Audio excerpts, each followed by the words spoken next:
दोस्तों, वीडियो शुरू करने से पहले मैं आपको अटल जी की कुछ पंक्तियाँ सुनाना चाहूँगा। पहले आप ये पंक्तियाँ सुनिए, फिर हम वीडियो को शुरू करते हैं। कविता लिखी थी और उन्होंने उस समय की मनस्थिति का वर्णन अपनी कविता में किया है। झुलसाता जेठ मास शरद चांदनी उदास, झुलसाता जेठ मास शरद चांदनी उदास, सिसकी भरते सावन का अंतर्गत रीत गया, एक बरस बीत गया, एक बरस बीत गया। सीकचों में सिमटा जग, सीकचों में सिमटा जग, किंतु विकल प्राण विहग, धरती से अंबर तक गुंजा मुक्ति गीत गया, एक बरस बीत गया, एक बरस। साल 1975 दिनांक 12 जून। ये वो दिन था जब इलाहाबाद हाई कोर्ट के एक फैसले ने दिल्ली के तख्त को हिला दिया था।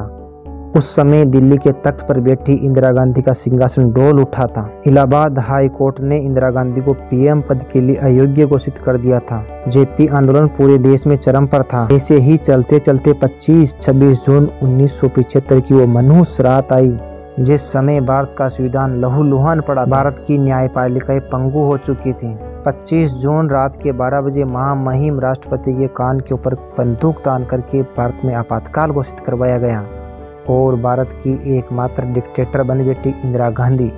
इसी रात देश के सभी इलाकों से सभी राजनेताओं को उठा लिया गया। पर दोस्तों, असली खेल तो शुरू हुआ 25-26 जून 1975 के बाद में। तब इतने लोगों को गिरफ्तार किया गया कि जेलों में जगह कम पड़ गई।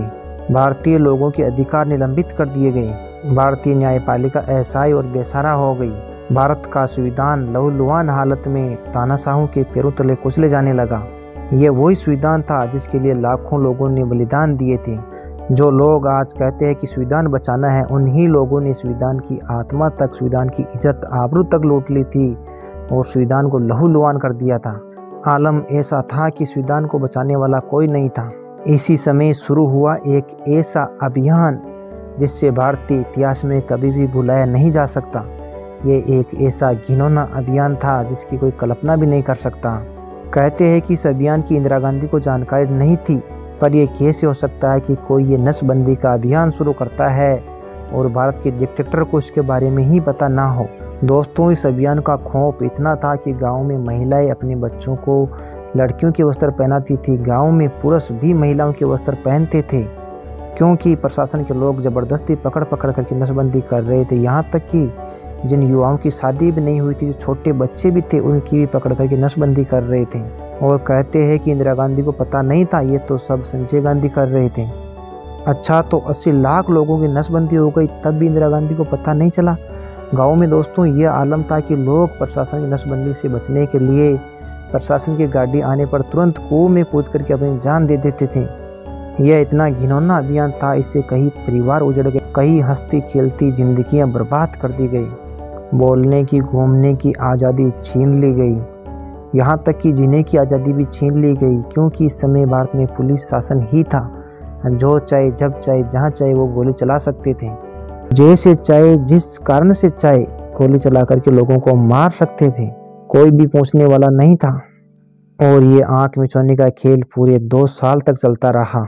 आज भी भारत के आपातकाल की ऐसी ऐसी कहानियां सामने आती है जो रोंगटे खड़े कर देती हैं। आज भी कांग्रेस को और गांधी परिवार को इस आपातकाल के लिए कोई पछतावा नहीं है। आज तक भी कांग्रेस ने इस आपातकाल के लिए माफ़ी नहीं मांगी है देश से, ना ही नसबंदी के लिए देश से माफ़ी मांगी है, ना ही उन अत्याचारों के लिए देश से माफ़ी मांगी है जिसमें लाखों लोगों ने केवल कुएं में कूद करके अपनी जान दे दी थी, ना ही उस 80 लाख लोग जिसकी नसबंदी की गई थी उसके परिवारों के लिए माफ़ी मांगी है, जिसके हंसते खेलते परिवार उजड़ गए, जिनके छोटे छोटे बच्चों की भी पकड़ करके नसबंदियाँ कर दी गई। क्या ही बताऊं इंदिरा गांधी के बारे में। इंदिरा गांधी जयपुर, राजस्थान, जयगढ़ के खजाने को खा गई थी। ट्रकों में लाद करके रातों रात खजाने को गायब कर दिया था। खैर दोस्तों, आज के इस वीडियो में इतना ही। यदि आपको पसंद आए तो एक लाइक करके हमारे चैनल को सब्सक्राइब जरूर करें।